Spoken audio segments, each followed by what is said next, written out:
유창희의 히히히 시간입니다. 이 시간에는 좋고 또 좋은 업종과 종목만을 선별해 알려드립니다. 오늘 오로라 투자자문 유창희 본부장과 함께할게요. 본부장님 안녕하세요. 안녕하십니까.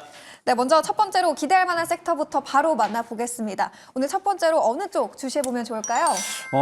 약간 좀 시장이 좋지 못하다 보니까 약간 시장을 좀 방어해 줄 수 있는, 계좌를 방어해 줄 수 있는 쪽으로 해서 경기 방어주 쪽을 한번 좀 보시면 좋지 않을까 생각을 해서 가지고 나왔습니다. 네. 일단은 어찌되었든 7월부터 우리나라 같은 경우 약세장에 좀 진입을 했다라고 볼 수 있는 거죠. 미국 증시는 계속해서 신고가 행진을 보여주고 있고 주변 뭐 일본이라든지 뭐 대만 증시 같은 경우도 증시가 나쁘지 않은데 우리나라 증시는 그때 이제 반도체 겨울이 온다, 뭐 또 일본이나 관련해서 뭐 엔크리 트레이드 자금 청산에 대한 또 우려감들이 복합적으로 작용하면서 시장이 크게 한번 밀렸었고 그 이후에 크게 반등하기보다는 횡보, 그러다가 또 최근 들어서 좀 하락을 하면서 지난 8월달 저점을 좀 위협하기도 했었습니다. 일단은 주가가 약세를 보여주는 것은 실적이 예상보다 조금 좋지 못하기 때문이 아닌가 생각을 좀 하고 있어요. 3분기도 예상치보다 조금 떨어지는 실적 발표를 보여줬고 4분기 같은 경우도 지금 원래 이제 실적 전망치가 한 58조 원대에서 최근에 그러니까 원래 한 63조 원대에서 한 58조 원대로 좀 많이 줄어들었다라는 것이죠. 그러다 보니까 연말 4분기 실적 실망 약간 우려감들이 또 주가 상승에 발목을 잡고 있는 것이 아닌가 생각을 좀 하고 있습니다. 그러다 보니까 이제 투자자분들이 과거에도 그랬고 뭐 최근에도 그런 게 약세장에 좀 진입을 하게 된다라면 조금 계좌를 좀 보호해 줄 수 있는 섹터, 종목에 좀 관심을 좀 가지게 되는데 공교롭게도 최근 시장이 좀 안 좋을 때 경기 방어주 섹터는 의외로 좀 선방하는 모습을 보여줬다는 것이죠. 뭐 대표적으로 뭐 통신주라든지 뭐 KTNG처럼 배당을 좀 많이 해주는 기업들, 또 금융주 같은 쪽을 대표적으로 경기 방어주라고 우리가 불리고 있는데 아무래도 이제 이들 기업은 엄청난 경기 침체가 아니라면 안정적인 꾸준한 실적을 보여줄 수 있다는 어떤 기대감들이 좀 있고 또 대외 변수, 특히 이제 최근 증시가 조정을 받은 게 트럼프 트레이드에 대한 우려감들이 복합적으로 작용하면서 시장에 영향을 받은 것인데 이들 섹터는 트럼프 트레이드하고 영향이 거의 없다라는 것이죠. 뭐 통신이라든지 우리 전화기를 쓰는데 갑자기 미국 AT&T 전화기를 쓸 수는 없는 거 아니겠습니까? 그래서 이런 부분들이 조금은 피난처로 되면서 관련 기업들이 좀 주목을 받고 있지 않나 생각하고 있습니다. 네, 부진한 주가 흐름 속에서 상대적으로 견조한 모습 보이고 있는 경기 방어주 주목해 보겠습니다. 이 외부 변수에 상대적으로 영향이 적기 때문에 요즘같이 부진한 시장 조정 구간에서도 우리의 계좌를 보호해주지 않을까 싶은데요. 그렇다면 그 안에서 어느 기업 주목해 보는 게 좋을까요? 대표적으로 이제 경기 방어주 하면 유틸리티를 빼놓을 수 없습니다. 뭐 한국전력이라든지 한국가스공사 이런 정부 주도로 사업을 하는 기업이라고 보시면 될 것 같은데 일단 저는 오늘 한국전력을 좀 가지고 나왔습니다. 3분기 상당히 좋은 실적을 보여줬습니다. 특히 3분기 실적을 바탕으로 해서 올해 예상된 영업이익이 8조 6천억 정도 전망을 좀 하고 있는 것이고 그렇다면 작년에 한 5조 원대 적자를 보여줬던 부분들을 올해 대부분 만회할 수 있다라고 평가를 할 수 있습니다.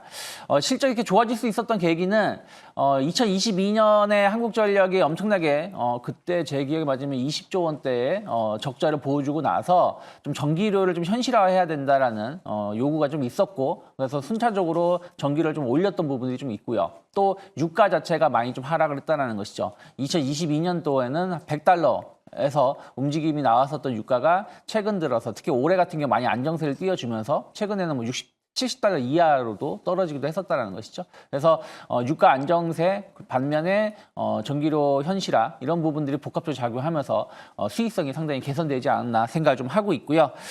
또 하나는 이제 한국은행도 금리를 뭐 공격적으로는 아니지만 최소 1분기에 한 번씩은 인하할 수 있다는 어떤 기대감이 나오고 있는 거 아니겠습니까? 한국전력에 많은 부채가 있는데 만약에 금리가 인하가 된다라면 여기에 따른 이자 비용도 감소할 수 있다는 부분들 이런 것들이 복합적으로 작용하면서 내년에 대한 어떤 실적도 기대감을 가져갈 수 있습니다. 유일하게 지금 딱 하나의 단점은 환율이에요. 환율이 지금 1,400원 언저리까지 올라온 상황인데 이게 뭐 조금 더 높아질 수는 있겠습니다만 결국엔 다시 한 1,300원 초반 중반대까지 다시 회귀할 가능성이 높다. 그러면 전체적인 분위기 자체는 수익성이 좋아지고 영업 환경이 개선될 수 있는 부분들이 아닐까 생각을 좀 하고 있습니다. 그렇게 된다라면 만약에 내년 같은 경우는 배당을 좀 재개할 수 있다는 어떤 기대감들도 나올 수 있기 때문에 주주 환원 정책에 대한 어떤 기대감들도 주가에는 긍정적인 역할을 해줄 수 있지 않을까 생각 좀 하고 있습니다. 네, 한국전력 비용은 줄고 실적 개선 기대감은 커지고 있는데요. 여기에 배당 재개 기대감도 더해지고 있는 만큼 주목해 보도록 하겠습니다. 그렇다면 바로 이어서 두 번째 히업종은 어딜까요, 본부장님? 이번 주 초에, 그러니까 어제, 그저께, 또 지난주 금요일 주말에 가장 이슈가 될 게 삼성전자 아니었겠습니까? 그래서 맞습니다. 삼성전자, 제2의 삼성전자를 우리가 찾아볼 수 있지 않을까 싶어서 관련된 내용을 한번 정리를 좀 해봤는데요. 올해 하드는 밸류업입니다. 밸류업 관련해가지고 주주 환원 정책을 확대하겠다, 뭐 배당을 늘리겠다 이런 얘기가 나오게 된다라면 주가가 상승으로 계속 화답을 해주고 있습니다. 삼성전자도 그렇게 못 가던 주가가 10조 원 자사주 매입 소식이 나와주면서 뭐 어쨌든 5만 원을 이탈했다가 어저께 고가 기준으로 치면 5만 7,500원 정도까지 한 5% 가까이가 단번에 상승을 보여줄 정도로 역시 밸류업 정책이 밸류업 흐름들이 올해의 키워드가 아닌가라는 것을 다시 한번 확인시켜 주었는데요. 일단은 뭐 삼성전자의 어떤 자사주 매입이 조금 주요 기업 주주 달래기의 달래기다. 그리고 뭐 약간 오너 일가의 어떤 뭐 이슈들도 있지 않냐라고 약간 폄하하는 부분들도 있습니다만은 어찌되었든 저는 이러한 부분들이 주가를 끌어올렸다는 것을 감안한다라면 다른 기업들도 비슷한 위치에 있는 기업들도 주주들한테 눈치를 볼 수밖에 없지 않을까 생각하고 있습니다. 그러면 좋든 싫든 어쨌든 등 떠밀리면서 조금 배당을 좀 더 증가시킬 수 있는 기업들이 있을 수 있다 생각하고 있고 관련된 기업들을 우리가 좀 찾아서 조금 관심 있게 좀 지켜보시는 게 좋지 않을까 생각을 좀 하고 있습니다. 그래서 수익은 증가하는데 올해 실적은 계속해서 최근 몇 년 사이에 계속 늘어나고 있는데 배당은 생각했었던 것보다 혹은 조금 아쉬움이 있는 기업들 그러면서 주가는 많이 못 오른 기업들을 좀 대상으로 해서 우리가 체크를 하신다라면 충분히 연말 혹은 내년 조금 기대감을 가져갈 수 있는 투자처가 되지 않을까 생각 좀 하고 있습니다. 네, 10조 원 규모의 자사주 매입 소식 나오면서 이 반등 보였던 삼성전자처럼 제2의 삼성전자 찾아보고 싶은데요. 그렇다면 본부장님 탑픽 기업 어디로 보고 계신가요? 저는 사실은 뭐 우리가 삼성전자가 뭐 PBR이 0.9배까지 떨어졌다, 뭐 PER이 뭐 얼마다 이렇게 하면서 주가가 저평가되어 있다고 평가를 하고 많이 얘기를 하는데 그만큼 저평가되어 있는 회사는 현대차가 아닐까 생각을 좀 하고 있습니다. 현대차 기아 같은 경우는 PBR로 따지면 0.5배 전후입니다.